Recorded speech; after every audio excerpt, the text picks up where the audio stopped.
A well-regulated militia being necessary to the security of a free state.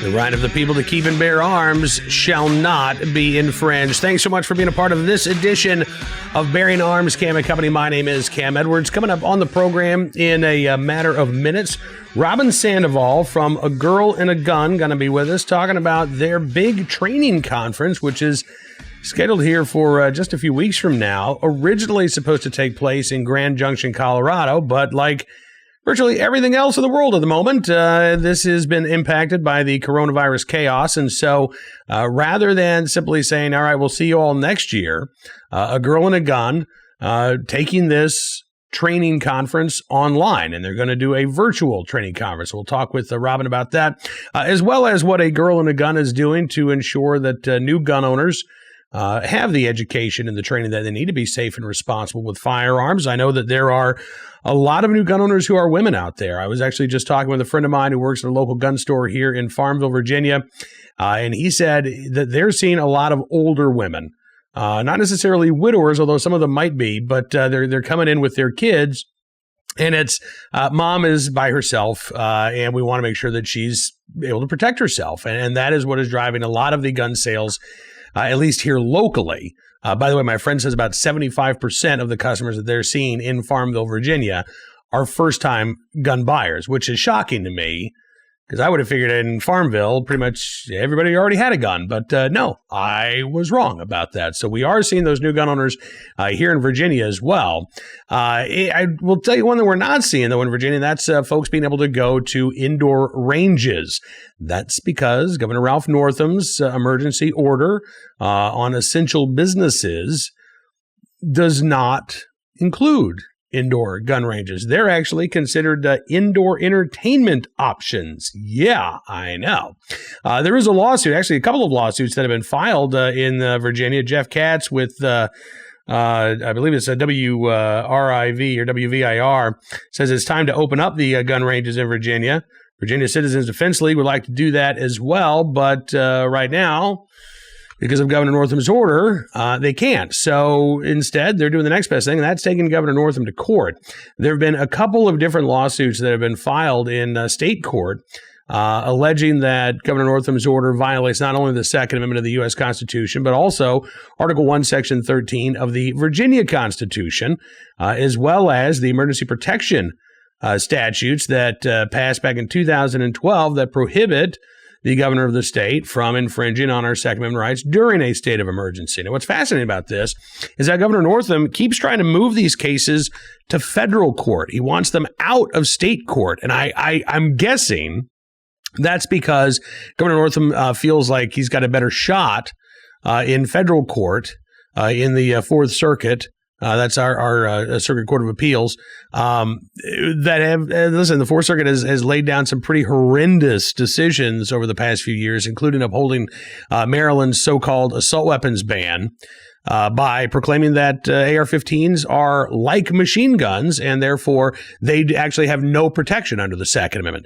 So it's no surprise that Governor Northam is trying to move this case from state court to federal court. I think that's why he's trying to do it. He thinks it's going to be a friendlier venue.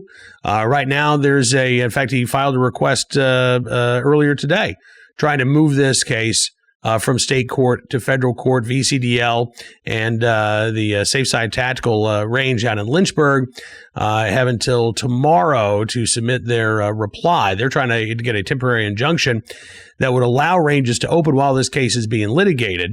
We'll keep you up to date on that, as well as all of the other cases that have been filed around the country. We spoke with Alan Gottlieb of the Second Amendment Foundation on yesterday's Bearing Arms Cam and Company, who gave us an update on some of those cases, including the most recently filed one in New Mexico. And Alan told us as well that we should expect additional litigation coming from the Second Amendment Foundation, perhaps dealing with some of these counties around the country that have hit the pause button on concealed carry applications, or in some cases even pistol permit applications. And we'll get you all of the details when there are more developments in any of those cases as well. Right now, though, let's turn to our conversation with Robyn Sandoval from A Girl and a Gun about their upcoming national training conference. Elevate is what they're calling it this year, and it will not be done in person. Instead, hundreds of women who are Second Amendment supporters, gun owners, and folks who want to help others learn to be a better shooter, they're going to be gathering online for their national training conference. Take a look and listen. Robyn, thanks so much for coming on the program. It's so good talking with you today. Yeah, thanks for having me. Absolutely. And, the coronavirus is just getting in the way of all kinds of stuff. The interannual meeting, we were getting ready to all go to Nashville, and that's been canceled. And a Girl in a Gun Club, you all have your big training conference coming up. But the bad news is you're not going to be able to do it in person. But the good news is you're not letting this get in the way of the conference, right? You're going to move this online? Yeah, we decided right when this all happened and everyone was sheltering in place, we didn't want to risk the health and safety of our members. So we pivoted instantly and thought, how can we create this vibrant, exciting in-person event online? So that's really what we did is we got to work. We created a new platform that it does everything we wanted it to do. It's going to convey all the training. It's going to convey the camaraderie, where it's going to have a lot of social interaction. We're going to have live streamed videos with our instructors. The instructors are all submitting training materials. It's going to be really great. We're doing everything we can to work with our sponsors and our instructors to bring it online. That is fantastic. And I applaud you all for doing this, because I know that the coronavirus has thrown a curveball to so many organizations, including a Girl in a Gun Club, but for you all to take this step to try to bring this online and to try to, again, get that camaraderie and that community spirit, I just think it's fantastic. So tell me what your national conference is normally like. If this were a perfect world and everything were taking place as usual, what would generally be taking place during one of the national conferences? The Girl in a Gun National Conference is presented by Sig Sauer, and it's our biggest event of the year. So we have usually 450 participants that come out from around the country, women who enjoy 3.5 days of range training. This is on the ground, rolling in the dirt, working on the range with really great instructors. So we have usually about 450 women that show up, and then we have about 100 instructors and staff that put it all together. We have RSOs, we have it's really like building a small army to pull off this kind of logistics with live fire training. So we have 34 simultaneous training sessions, and ladies can learn everything from pistol skills, shotgun, rifle, long range. We have vehicle defense. We even have shooting out of a helicopter. We have everything you can do with a firearm, from gunsmithing to legal topics and everything in between. So we address defensive, competitive, and all of it. So for the ladies to not have that experience this year, we really wanted to create as much as we can. Now, that's not saying that behind the gun training is not the most valuable. We all know that it is. But right now, there's a lot of theory we can do. There's a lot of dry fire people can do at home. And so we're really excited to bring that to them. And I think this is really important, too, because, as you well know, we have seen a record number of firearms purchased just in the month of March. It'll be curious to see what the April numbers look like here in a couple of weeks. But we know just anecdotally that a lot of those firearms were purchased by first-time gun owners. And so, these are folks who may be able to acquire a firearm and ammunition, but it might be difficult for them to get to a range right now. And I'm guessing that you all are hearing from some of those new gun owners. Are they reaching out to the local Girl in a Gun Club chapters that you know of? Yes, our phones have been ringing off the hook, because this is really where our Girl in a Gun shines, is we really bring in those orientation level shooters. We even consider them before beginner level. This is just orientation. I have a gun now. What do I do with it? How do I store it safely? How do I talk to my kids about it? And those are the conversations that we really excel at. A lot of times when you have super tactical operators or people who have been shooting their whole lives, they can't really talk on that language. And so that's the level that we really excel, is bringing these women in, introducing them to instruction, getting them set up for safety and setting some goals for themselves, because a lot of times they think that it's this magical force field that's going to be around them and their families. And so what we really try to do is kind of eliminate those myths that they might have heard from movies. We all wish we could be John Wick, but it doesn't happen overnight. So we really set them up with the fundamentals and getting them introduced to safety, getting them set up for the basics of marksmanship so that they can have a successful journey.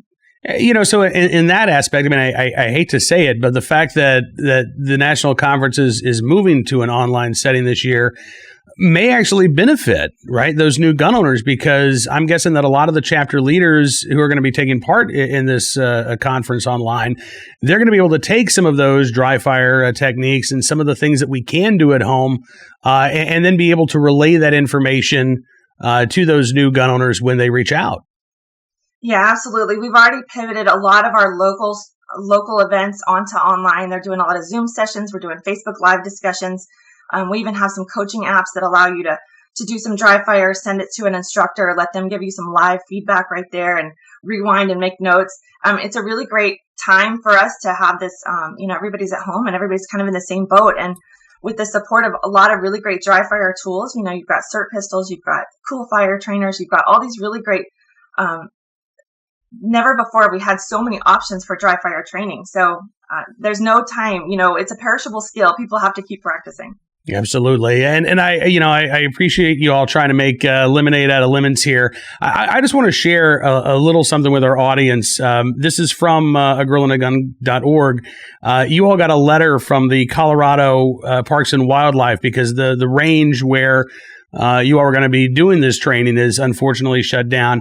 And Robyn, I was so impressed by this because I'm so used to, you get a government letter and there's all sorts of legal language and stuff.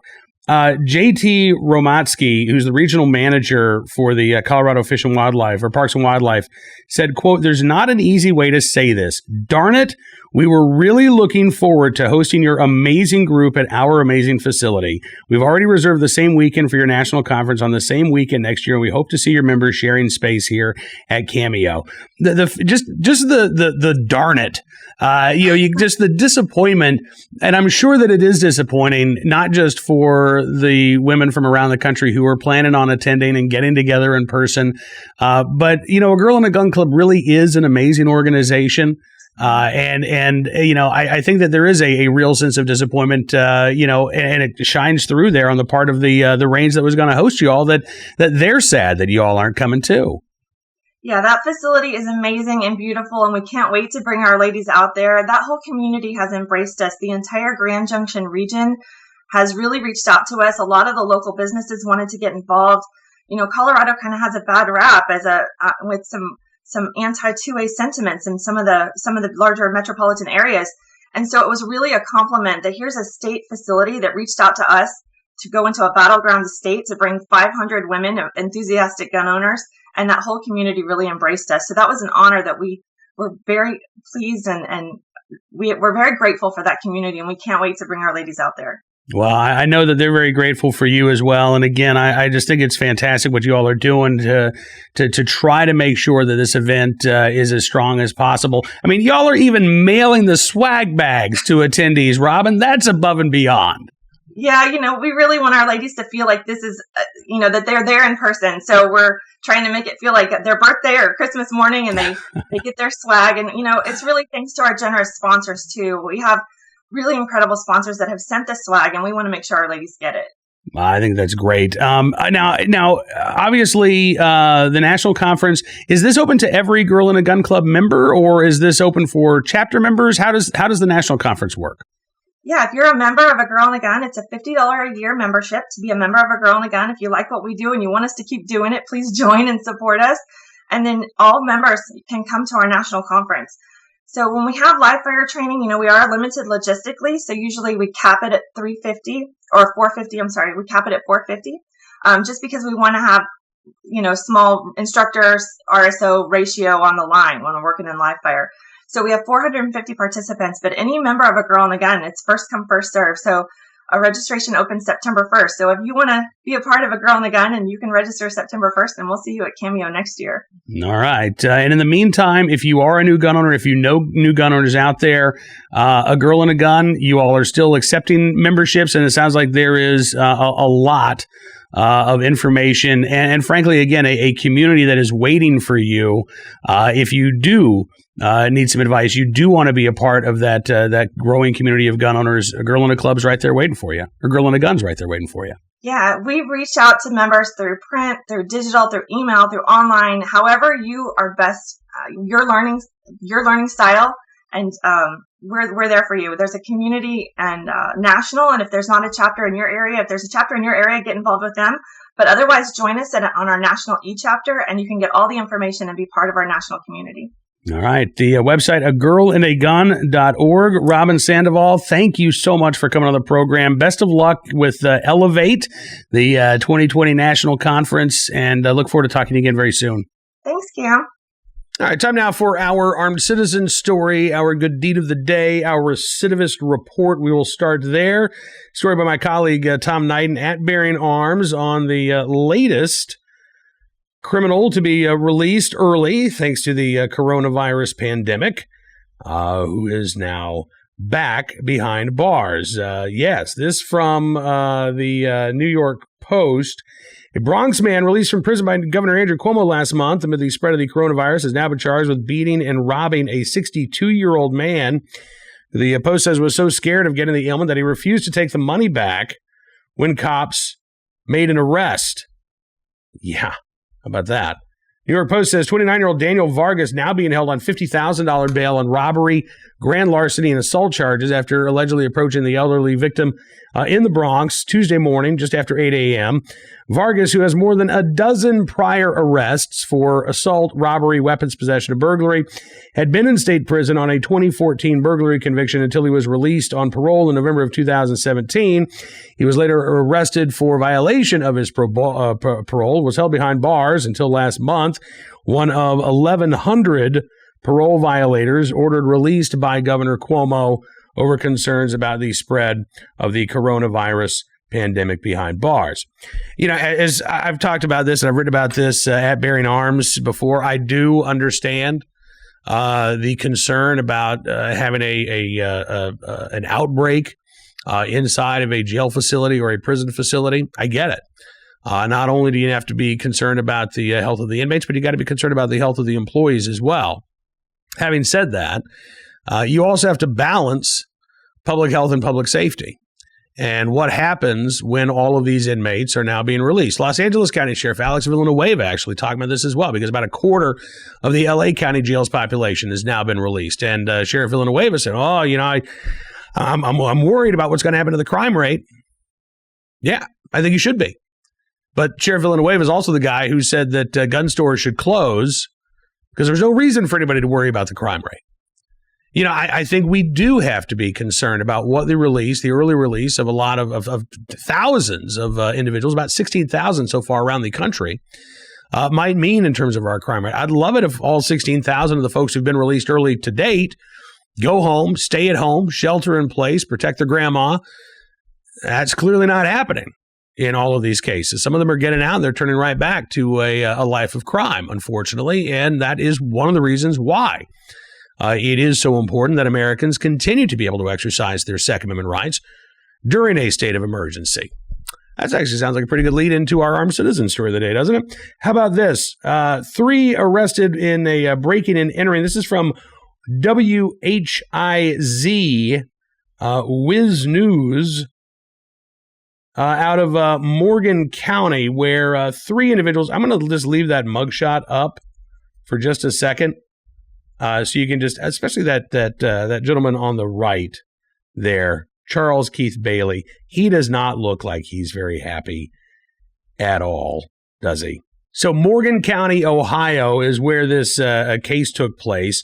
Again, 3 individuals there tried to break into a home. A armed citizen, not the homeowner, but apparently a neighbor and a concealed carry holder, saw what was happening. Morgan County Sheriff's Office says a caller saw an unknown vehicle at a residence and an unfamiliar male then exit the home. The caller drew a handgun, told the male, later identified as 39-year-old Andrew Arkley, to stay where he was. A female, 34-year-old Maggie Wyatt, then exited the home. They both jumped into a car and fled. A second male, 31-year-old Charles Bailey of Stockport, then came out of the residence and was held by the concealed carry holder until authorities arrived. That may be why Mr. Bailey looks a little more upset than Andrew Arkley, who thought he could get away with it. By the way, I love the shirt from Andrew Arkley, the Liberty or Death shirt. I think there's an option 3, Mr. Arkley. That would be liberty or death or jail time. According to the Morgan County Sheriff's Office, Arkley and Wyatt later arrested in the village of Chester Hill.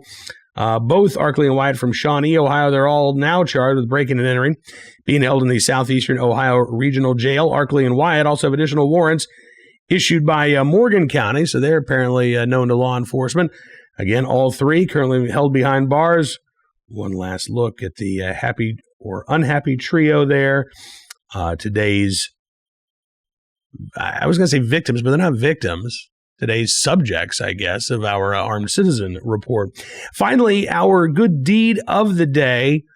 You know, we have seen so many companies within the firearms industry turn around and, retool their factories, do what they can to help medical providers in need, whether it's, holster makers that are now making face shields. Keltec is joining the fight to defeat the coronavirus. This from the National Shooting Sports Foundation, noting that Keltec weapons engineer Toby Obermelt, working with the Medical University of South Carolina to make improvements to their safe mask design, as well as creating a variety of additional filter cartridge options. These designs will be publicly available to help fill the needs of healthcare workers there in South Carolina and around the country. The masks can be of N99 quality, which means they would filter out 99% of particulate matter. Currently feature replaceable Roomba filters. Keltec's marketing manager, Matt Stanek, says after Toby studied the original filter cartridge design, he then optimized it by making it faster and easier to print.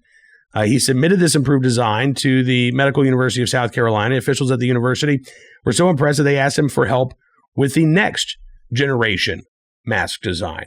I think that is really, really cool. So Toby and the folks at Keltec, thank you for being in the right place at the right time, having the right skill set to be of real use and value and maybe even save some lives there in the state of South Carolina. We thank you for your very good deed. If you know of other companies, by the way, within the firearms industry that are stepping up and helping out during this time, let me know.